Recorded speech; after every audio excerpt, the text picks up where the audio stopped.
Morning students. Today we revise the topic Access to Trade. कल हमने बात की थी कॉमर्स की. Commerce include trade and axis of trade. कहने का मतलब सिर्फ ट्रेड ही कॉमर्स में इंक्लूड नहीं होता, इसके अलावा सब्सिडरी एक्टिविटीज़ भी इंक्लूड होती हैं. वो सारी एक्टिविटीज़ जो ट्रेड के रास्ते में आने वाली हर्डल्स को ख़त्म कर देती हैं या दूर करती हैं, that is known as subsidiary activities. अब वो कौन सी एक्टिविटीज़ है, यो क्या है, एक ट्रेड के रास्ते में रुकावट बनती है. फर्स्ट है hindrance of person. Hindrance of person is removed by middle man. अब मिडल मैन क्या है, एक मार्केट की बात करते हैं. यहाँ पर क्या होता है, लिमिटेड नंबर ऑफ प्रोड्यूसर्स होते हैं लेकिन कंज्यूमर अनलिमिटेड होते हैं. तो ये पॉसिबल नहीं कि consumer to purchase goods directly from producer, सीधी वो प्रोड्यूसर से गुड्स परचेज करें. इसमें फर्स्ट प्रॉब्लम अराइज क्या हुई हमारी, this is the first problem.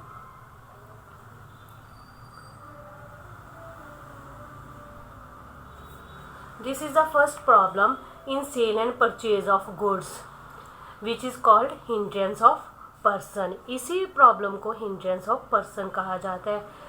To establish, अब प्रोड्यूसर और कंज्यूमर के बीच में एक कॉन्टैक्ट इस्टेब्लिश करना है. वो कॉन्टैक्ट कौन इस्टेब्लिश करता है, मिडल मैन इस्टेब्लिश करता है. Wholesaler purchase commodity from the producer in large quantity.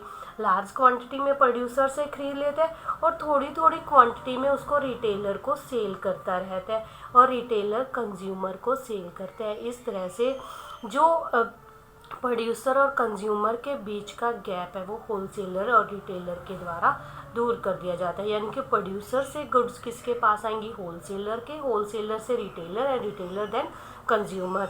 इस तरह से प्रोड्यूसर और कंज्यूमर के बीच में मिडल मैन का काम करने वाले लोगों से हिंड्रेंस ऑफ पर्सन, जो रुकावट बनती है, वो दूर हो जाती है. सेकंड हमारी हिंड्रेंस है hindrance of place. It is अब इस रुकावट को कौन दूर करेगा, transport and communication. Commodities actually एक स्पेसिफिक एरिया में मैन्युफैक्चर की जाती है लेकिन जो कंज्यूमर है वो उसके नज़दीक नहीं होते, वो बहुत दूर दूर तक फैले होते हैं. अब बात आती है कि कंज्यूमर तक गुड्स को पहुंचाना. अब कंज्यूमर तक गुड्स किसके ज़रिए पहुंचाए जाएंगे, बाय ट्रांसपोर्ट. तो hindrance of place, production place से कंजम्पशन प्लेस तक गुड्स लेने के जाने के लिए क्या चाहिए, ट्रांसपोर्ट. तो इस हिंड्रेंस को किसने दूर किया, ट्रांसपोर्ट ने. अब एक चीज़ और है यहाँ पे कि प्रोड्यूसर और परचेज़र बहुत दूर दूर है आपस में. अब परचेज़र क्या करना चाहता है, कंज्यूमर से बात करना चाहता है, उन्होंने कोई डील फाइनल करनी है. वो डील किसके ज़रिए फाइनल की जाएगी, by telephone, telegram, letter, telex. इन सभी चीज़ों की हेल्प से वो आपस में डील करते हैं. यानी कि इस प्रॉब्लम को किसने दूर किया, by communication. Hindrance of time, आपने देखा होगा गुड्स की प्रोडक्शन और गुड्स की कंजम्पशन के बीच में बहुत ज़्यादा टाइम पीरियड होता है. जैसे for instance sugar is produce from November till March, but is sugar जो होती है इन्हीं महीनों में प्रोड्यूस की जाती है लेकिन इसका कंजम्पशन जो होता है पूरा साल होता है क्योंकि साल के कुछ महीनों में ही शुगर केन प्रोड्यूस होता है. तो अब इसको क्या है, हमने जब प्रोड्यूस कर लिया तो उसको एक स्टोरेज करके रखने की ज़रूरत होती है. वो स्टोरेज कहाँ, वेयर हाउस स्टोरेज करेंगे तो क्या होगा, हिंड्रेंस ऑफ टाइम हमारी एलिमिनेट हो जाएगी.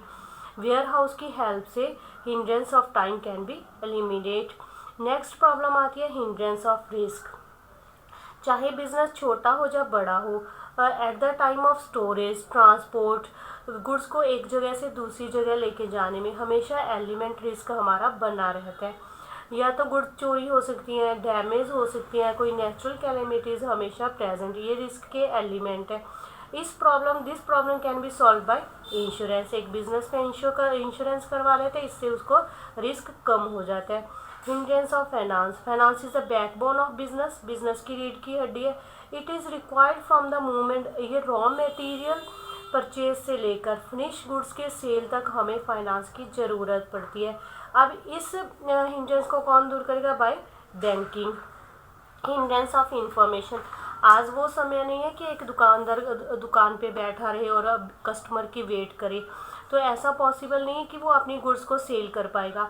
उसको कंज्यूमर को क्रिएट करना होता है। क्रिएट कैसे किया जाता है? Bye advertisement. एडवर्टाइजमेंट से वो enhance the knowledge of the consumer about the product available in the market, and with the help of this knowledge एक customer take decision about the purchase of the product. इस तरह से वो क्या करता है? प्रोडक्ट को परचेज करने का डिसीजन लेता है। इस तरह से advertisement enhance the knowledge of the customer and eliminate the hindrance of information. Next हमारा टॉपिक है difference among industry, commerce and trade. अब हमने इंडस्ट्री के बारे में पढ़ा। Industry, what is industry? Where goods are production of goods and services. What is commerce?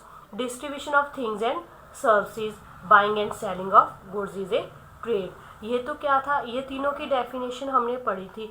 Commerce की में एक बात और कही थी, commerce include two components, trade and executive to trade. अब इनका डिफरेंस करेंगे अलग अलग बेसिस के बेस पे। फर्स्ट वन है एक्टिविटी। एक्टिविटी के बेस में तीनों में क्या डिफरेंस है? जो अभी बताया था, production of things and services, distribution of things and services, buying and selling of goods.